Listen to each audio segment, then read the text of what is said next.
शुरू करते हाँ उस दो जहान दे पालनहार का नाम लेके जो सब ते बहुत ही रहमतां और बख्शिशां करने वाला है। अज 11वीं रोज़ का पवित्र दिन है, इसलिए सब तो पहला आई हुई सारी संगत नूं अज दे इस पवित्र 11वीं रोज़ दियां बहुत बहुत मुबारकां, बहुत बहुत बधाइयां। इस 11वीं रोज़ के पवित्र दिन ते तुसी हजूर दे दरबार च आए हो, उस मालिक दे चरणों च बैठे हो, इस सत्संग का आनंद लैण वास्ते इत्थे पहुंचे हो। तो आओ अज दे सत्संग की शुरुआत असीं एक छोटी जी कहानी तो करांगे। एक कहानी है एक नौजवान की जो कि जंगल दे विच लकड़ां वड्ढण जा रहा है, क्योंकि उसका काम ही है लकड़ां नूं कट के बाजार च बेच के अपना गुजारा चलाना। गरीब परिवार का वो नौजवान है। जदों वो नौजवान तुरिया जा रहा है, तुरे जांदे दी नज़र कित्थे गई कि रास्ते विच एक पत्थर पिया होया है और वो पत्थर बड़ा चमक रहा है। उसने जदों वो पत्थर देखिया, उस पत्थर नूं उठाया, उठा के जदों हत्थ च पकड़िया तो उन्होंने पत्थर बड़ा प्यारा लगा कि कितना मुलायम और कितना सुंदर पत्थर है। हुण की कर रहा है कि कुल्हाड़ी एक हथ नाल पकड़ी हुई है, कंधे ते रखी हुई है, अपने मोढे ते रखी हुई है, और दूजे हथ नाल पत्थर नूं ऐदां उछालदा तुरिया है, यानी उछालदा है फिर पकड़ लैंदा है। इस तरह ही तुरदा जा रहा है, पत्थर उछालदा है और पकड़ लैंदा है। जद नूं अग्यों एक फकीर उसी रस्ते अग्यों आ रहे हैं, इधर ये नौजवान इस पत्थर नूं उछालदा जा रहा है।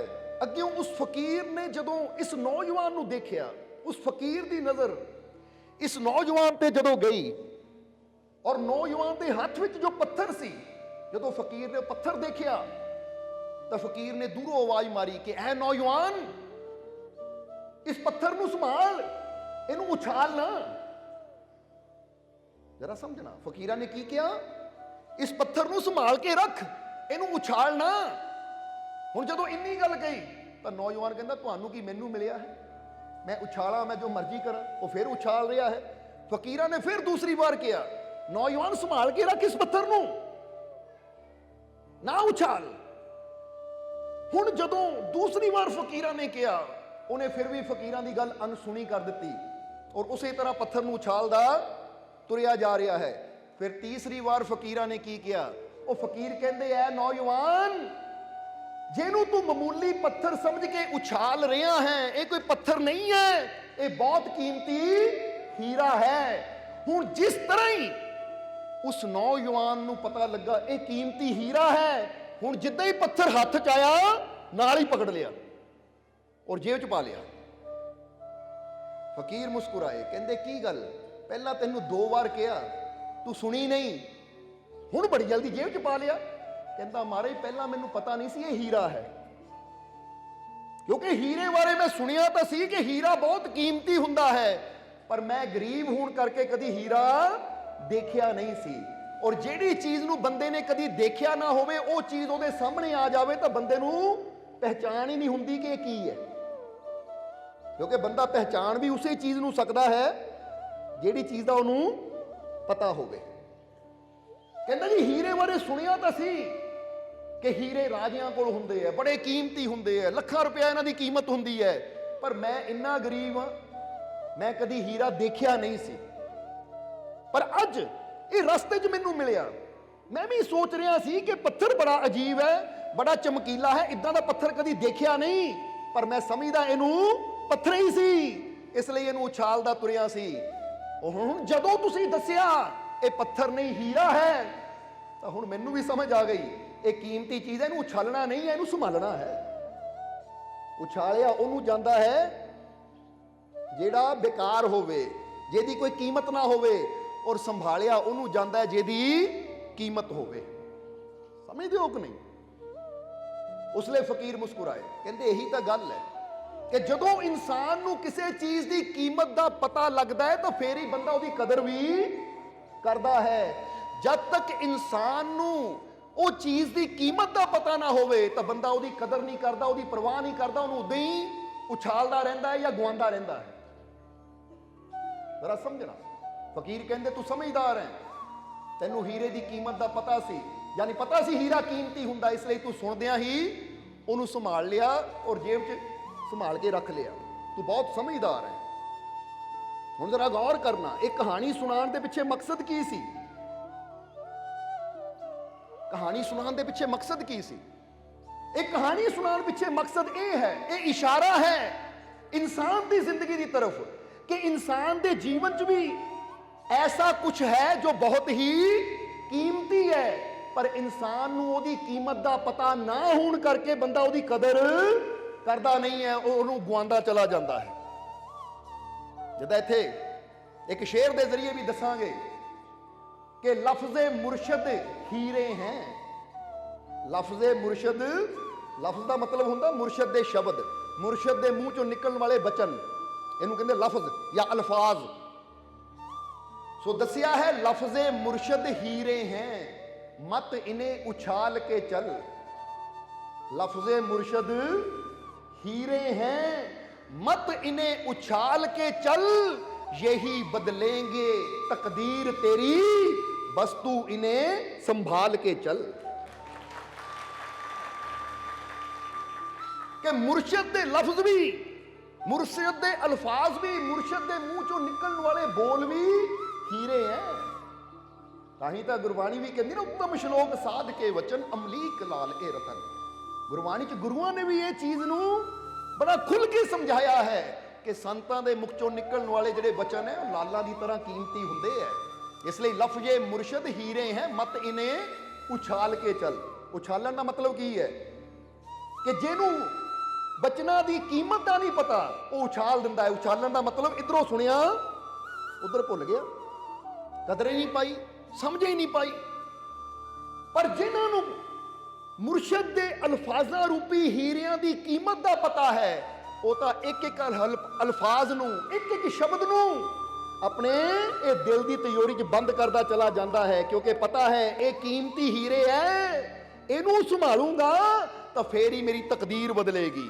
अगर मुर्शद के लफ्ज़ां नूं, मुर्शद के बचनां नूं संभालूंगा तो फिर ही मेरे जीवन च खुशियां आणगियां। अगर मुर्शद के शब्दां रूपी हीरियां नूं पकड़ लाऊंगा तो मेरे जीवन की कीमत फिर ही बदनी है। इसलिए जब भी संतां महापुरुषों के मुख चों, मुर्शद के मुख चों कोई वचन सुनने नूं मिले तो उन्होंने हिरदे च वसाओ, उत्ते अमल करने की कोशिश करो, उस रास्ते चलने की कोशिश करो, क्योंकि ये वो वचन हुंदे है कि जे अज इंसान कहता है मेरे जीवन च तकलीफ है, दुख है, परेशानी है, और वो अपने मुर्शद के वचनों नूं या फकीरां दे वचनों नूं समझ लेंदा है तो उहदे जीवन दीयां तकलीफां, दुख, जिहड़ियां मुश्किलां हुंदियां है वो दूर हो जांदियां है, खत्म हो जांदियां है, और इंसान के जीवन च खुशियां आ जांदियां है। इन्हें कहते हैं यही बदलेंगे तकदीर तेरी। कई बार बंदा कह दिंदा ना मेरी तकदीर च बड़े दुख है, मेरी तकदीर च बड़ियां परेशानियां है। जरा समझना, अगर तकदीर च दुख है, परेशानियां है, तो हुण गुरु दे या संतां पीरां फकीरां दे वचनां नूं समझ लै, क्योंकि उन्हां दे वचनां नूं समझ के जदों उन्हां दे वचनां दे मुताबिक चलना शुरू कर देगा, जदों तेरे कर्म बदलणगे तो तेरी तकदीर भी बदल जाएगी। ये समझ लेना, क्योंकि इनू इदां भी समझ लो कि एक किसान खेत में बीज बोंदा है तो वह बड़ा दुखी है कि एक कोई फसल आती है, मैं चाहता कोई होर फसल है पर आंदी यही है। ये सिर्फ मिसाल देन लगे हैं तुहानू। हुण वो इक्को ही तरह के बीज रोज रोज बीजदा है या हर साल बीजदा है, 6 महीने बाद बीजदा है, तो जिद्दां दे उन्हां बीज 6 महीने बाद बीजने फसल तो उही आनी है, पर पछतांदा भी है, दुखी भी हुंदा है कि बार बार इक्को ही फसल मैनू क्यों मिलती है। तो फिर मिलिया एक फकीर जिन्हां उहदी उदासी नूं देखिया, उन्होंने परेशान देखिया तो पूछया तू परेशान क्यों है। तो किसान ने कहा मैं दुखी हाँ, इक्को ही फसल बार बार मैनू मिल रही है। तो उस वेले फकीर मुस्कुराए, कहते बेटा जे बीज इक्को ही बीजेगा तो फसल भी तो उही मिलनी है। अगर तू फसल अलग चाहता है तो लै आ बीज बो, कह के फकीर ने अपनी झोली चों बीज दिते कि इहदे नाल दे बीज बो। जदों फकीरां दे दिते बीजां नूं पहचानिया, समझिया, जाके वो बीज खरीदे और जदों बीजे तो अगली बार नूं फसल भी ਉਹਦੇ ਮਨ ਭਾਂਦੀ ਆਵੇ। ਹੁਣ ਤਕਦੀਰ ਵੀ ਕੀ ਹੈ? ਬੰਦਾ ਕਹਿੰਦਾ ਮੇਰੇ ਜਿੱਥੇ ਜਾਵਾਂ ਮੈਨੂੰ ਦੁੱਖ ਹੀ ਮਿਲਦਾ ਹੈ, ਜਿੱਥੇ ਜਾਵਾਂ ਮੈਨੂੰ ਪਰੇਸ਼ਾਨੀ ਮਿਲਦੀ ਹੈ, ਪਤਾ ਨਹੀਂ ਮੇਰੀ ਤਕਦੀਰ 'ਚ ਦੁੱਖ ਹੀ ਦੁੱਖ ਹੈ, ਪਤਾ ਨਹੀਂ ਮੇਰੀ ਤਕਦੀਰ 'ਚ ਪਰੇਸ਼ਾਨੀਆਂ ਹੀ ਪਰੇਸ਼ਾਨੀਆਂ ਹੈ, ਮੇਰੀ ਤਕਦੀਰ ਬੜੀ ਬੁਰੀ ਹੈ, ਮੇਰੀ ਕਿਸਮਤ ਬੜੀ ਖਰਾਬ ਹੈ, ਮਾੜੀ ਹੈ। ਹੁਣ ਇੱਥੇ ਸਮਝਣਾ ਜ਼ਰਾ ਸਾਰਿਆਂ ਨੇ, ਜੇ ਸਾਨੂੰ ਕਿਸਮਤ ਦੇ ਵਿੱਚ ਬੰਦਾ ਕਹਿੰਦਾ ਦੁੱਖ ਮਿਲ ਰਹੇ ਹੈ, ਜੇ ਸਾਨੂੰ ਦੁੱਖ ਮਿਲ ਰਹੇ ਹੈ ਤੇ ਇਹਦਾ ਮਤਲਬ ਕਿਤੇ ਨਾ ਕਿਤੇ ਅਸੀਂ ਬੀਜ ਵੀ ਦੁੱਖਾਂ ਵਾਲਾ ਹੀ ਬੀਜ ਰਹੇ ਹਾਂ। ਹੁਣ ਅਗਰ ਅਸੀਂ ਚਾਹੁੰਦੇ ਹਾਂ ਕਿ ਦੁੱਖਾਂ ਦੀ ਫਸਲ ਦੀ ਬਜਾਏ ਖੁਸ਼ੀਆਂ ਦੀ ਫਸਲ ਸਾਨੂੰ ਮਿਲੇ, ਤਾਂ ਫਿਰ ਸਾਨੂੰ ਉਹ ਬੀਜ ਯਾਨੀ ਕਰਮਾਂ ਨੂੰ ਬਦਲਣਾ ਪਏਗਾ। ਇਸ ਲਈ ਫਕੀਰਾਂ ਦੇ ਵਚਨ ਸਮਝ ਕੇ, ਫਕੀਰਾਂ ਦੇ ਵਚਨ ਮੰਨ ਕੇ ਜਦੋਂ ਇਨਸਾਨ ਆਪਣੀ ਕਰਨੀ ਨੂੰ ਬਦਲ ਦਿੰਦਾ ਹੈ ਕਿ ਪਹਿਲਾਂ ਮੈਂ ਗੱਲ ਤੇ ਗੁੱਸਾ ਕਰਦਾ ਸੀ, ਹੁਣ ਫਕੀਰਾਂ ਨੇ ਕਿਹਾ ਕ੍ਰੋਧ ਛੱਡ, ਸ਼ਾਂਤ ਰਹਿ, ਹੁਣ ਮੈਂ ਸ਼ਾਂਤ ਰਹਿਣਾ ਸਿੱਖ ਲਿਆ। ਪਹਿਲਾਂ ਮੈਂ ਸਭ ਨਾਲ ਨਫ਼ਰਤ ਕਰਦਾ ਸੀ, ਹੁਣ ਫਕੀਰਾਂ ਦੇ ਮੁਰਸ਼ਦ ਦੇ ਵਚਨ ਨੂੰ ਮੰਨ ਕੇ ਮੈਂ ਨਫ਼ਰਤ ਛੱਡ ਕੇ ਪ੍ਰੇਮ ਕਰਨਾ ਸ਼ੁਰੂ ਕਰ ਦਿੱਤਾ। ਪਹਿਲਾਂ ਮੈਂ ਲੋਕਾਂ ਨੂੰ ਦੇਖ ਕੇ ਸੜਦਾ ਸੀ, ਜਲਦਾ ਸੀ, ਜਲਸ ਕਰਦਾ ਸੀ, ਹੁਣ ਮੈਂ ਮੁਰਸ਼ਦ ਦੇ ਵਚਨਾਂ ਨੂੰ ਮੰਨ ਕੇ ਉਹਨਾਂ ਦਾ ਵੀ ਭਲਾ ਮੰਗਣਾ ਸ਼ੁਰੂ ਕਰ ਦਿੱਤਾ। ਹੁਣ ਜਦੋਂ ਮੈਂ ਕਰਨੀ ਬਦਲੀ, ਆਪਣੇ ਅੰਦਰੋਂ ਨਫ਼ਰਤ ਨੂੰ ਖਤਮ ਕਰਕੇ ਪ੍ਰੇਮ ਲਿਆਂਦਾ, ਕ੍ਰੋਧ ਨੂੰ ਖਤਮ ਕਰਕੇ ਸ਼ਾਂਤੀ ਲਿਆਂਦੀ, ਤਾਂ ਉਸ ਲਈ ਜਦੋਂ ਮੈਂ ਆਪਣੀ ਕਰਨੀ ਬਦਲੀ ਤਾਂ ਮੈਨੂੰ ਫਲ ਵੀ ਚੰਗਾ ਮਿਲਣਾ ਸ਼ੁਰੂ ਹੋ ਗਿਆ।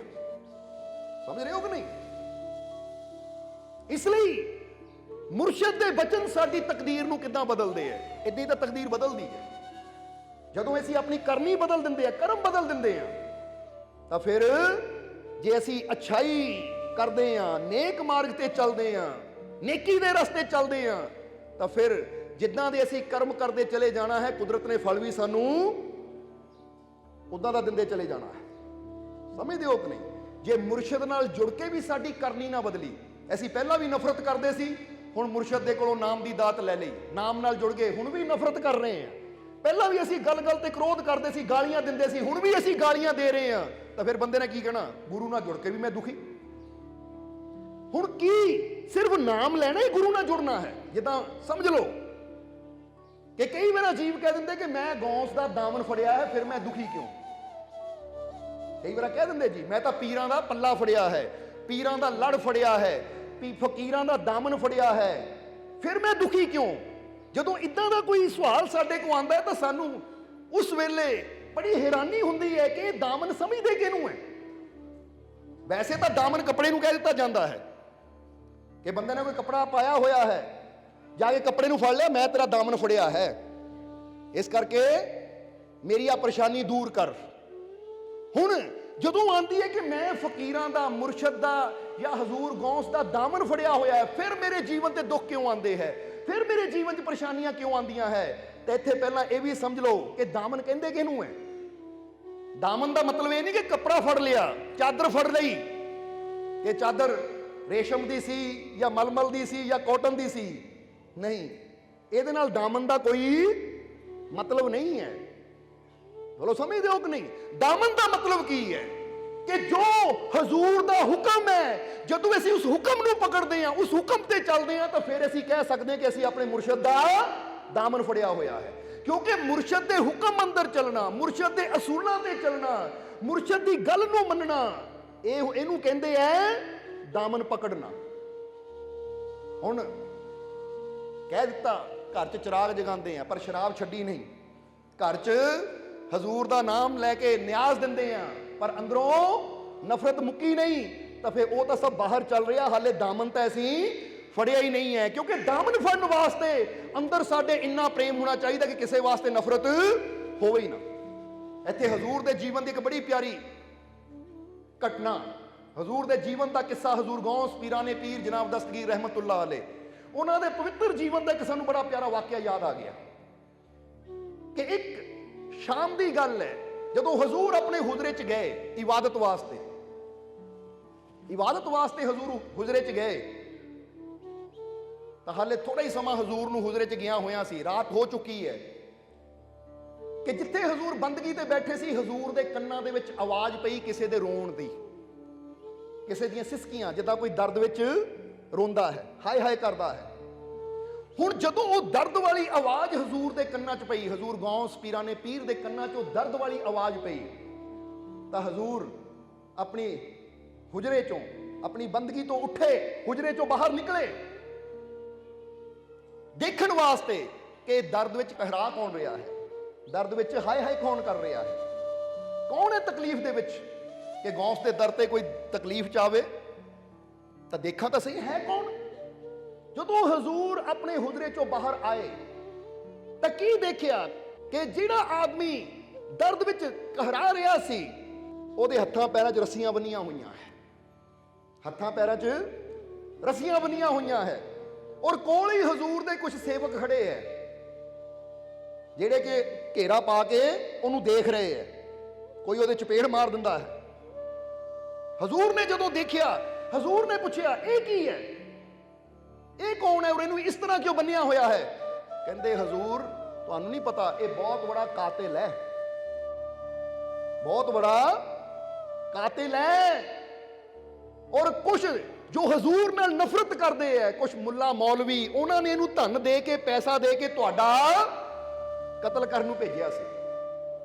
ਸ਼ਾਮ ਦਾ ਇੱਥੇ ਘੁੰਮ ਰਿਹਾ ਇਹ ਦਰਬਾਰ ਦੇ ਵਿੱਚ, ਮੌਕਾ ਲੱਭ ਰਿਹਾ ਸੀ ਕਦੋਂ ਇਹਨੂੰ ਮੌਕਾ ਮਿਲੇ ਤਾਂ ਤੁਹਾਨੂੰ ਕਤਲ ਕਰ ਦੇਵੇ। ਇਹਦੇ ਕੋਲੋਂ ਸਾਨੂੰ ਕੁਝ ਹਥਿਆਰ ਵੀ ਮਿਲੇ ਹੈ।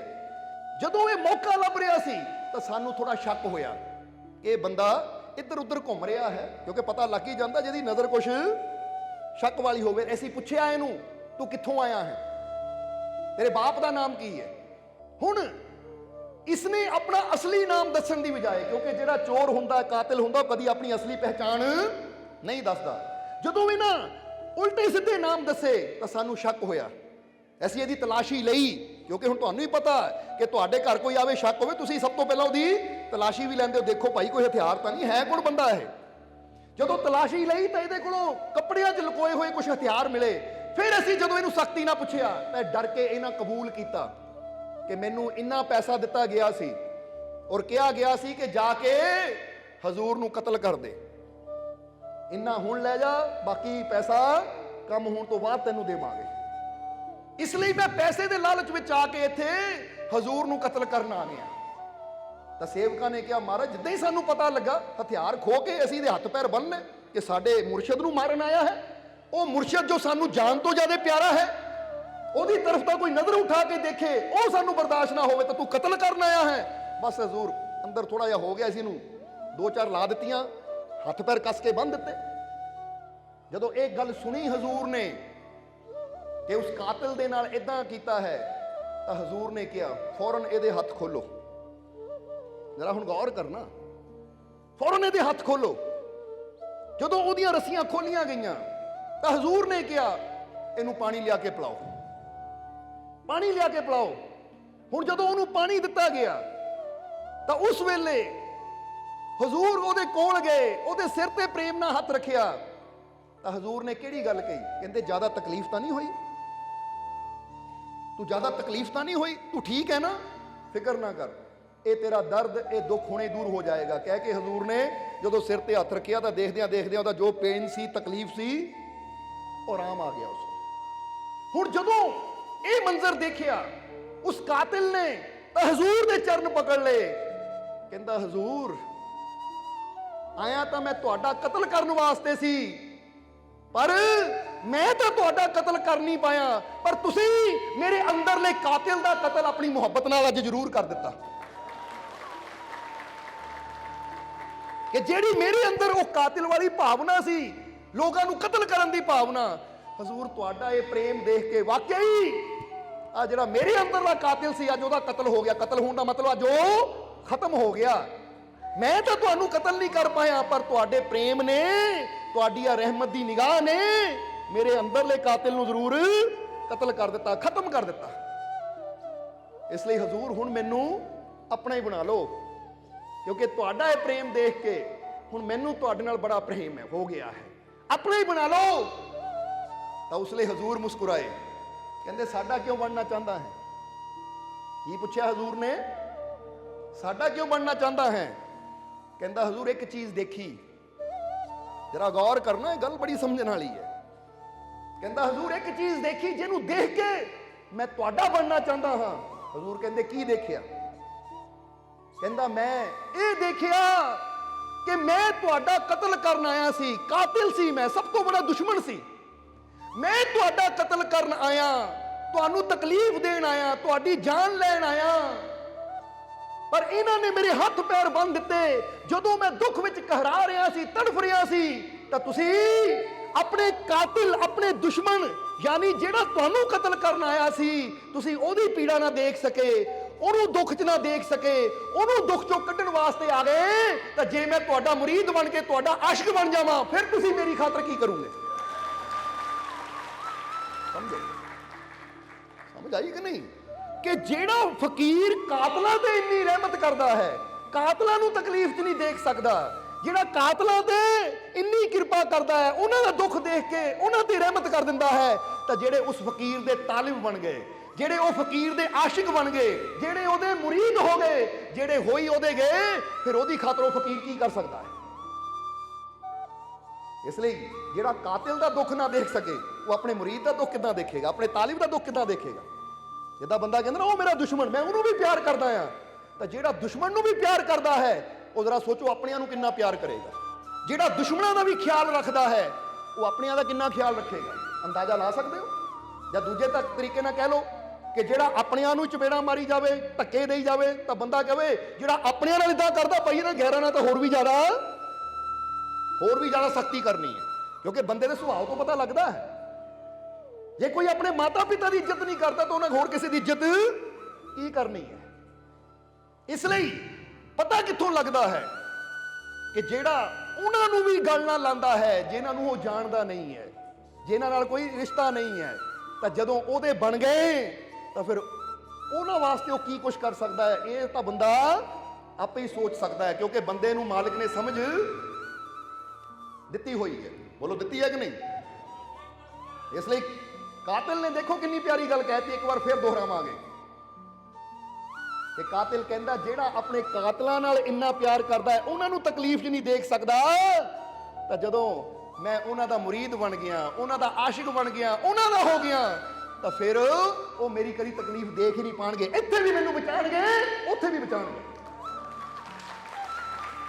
ਕਿਉਂਕਿ ਜਦੋਂ ਨਫ਼ਰਤ ਦੀ, ਬੈਰ ਦੀ ਭਾਵਨਾ ਲੈ ਕੇ ਤੁਹਾਡੇ ਕੋਲ ਆਇਆ, ਤਾਂ ਤੁਸੀਂ ਮੈਨੂੰ ਦੁੱਖ 'ਚੋਂ ਕੱਢ ਲਿਆ, ਤਾਂ ਜਦੋਂ ਪ੍ਰੇਮ ਦੀ ਭਾਵਨਾ ਲੈ ਕੇ ਆਉਂਗਾ, ਪ੍ਰੇਮ ਨਾਲ ਭਰਪੂਰ ਹੋ ਕੇ ਆਉਂਗਾ, ਫਿਰ ਤਾਂ ਕਦੀ ਮੇਰੇ ਲਾਗੇ ਕੋਈ ਦੁੱਖ ਆ ਹੀ ਨਹੀਂ ਸਕਦਾ। ਇਸ ਲਈ ਤੁਸੀਂ ਸੋਚ ਲਓ, ਇਹ ਉਹ ਗੌਸ ਦਾ ਦਰ ਹੈ, ਇਹ ਉਹ ਹਜ਼ੂਰ, ਉਹ ਦਇਆ ਦੇ ਸਾਗਰ, ਜੋ ਕਾਤਲਾਂ ਨੂੰ ਵੀ ਬਖਸ਼ ਕੇ, ਰਹਿਮਤਾਂ ਕਰਕੇ, ਰਹਿਮਤਾਂ ਨਾਲ ਭਰਪੂਰ ਕਰ ਦਿੰਦੇ ਐ। ਫਿਰ ਤੁਸੀਂ ਤਾਂ ਉਹਨਾਂ ਦੇ ਆਸ਼ਿਕ ਹੋ। ਜਰਾ ਸੋਚੋ ਤੁਹਾਨੂੰ ਕੀ ਕੁਝ ਮਿਲੇਗਾ।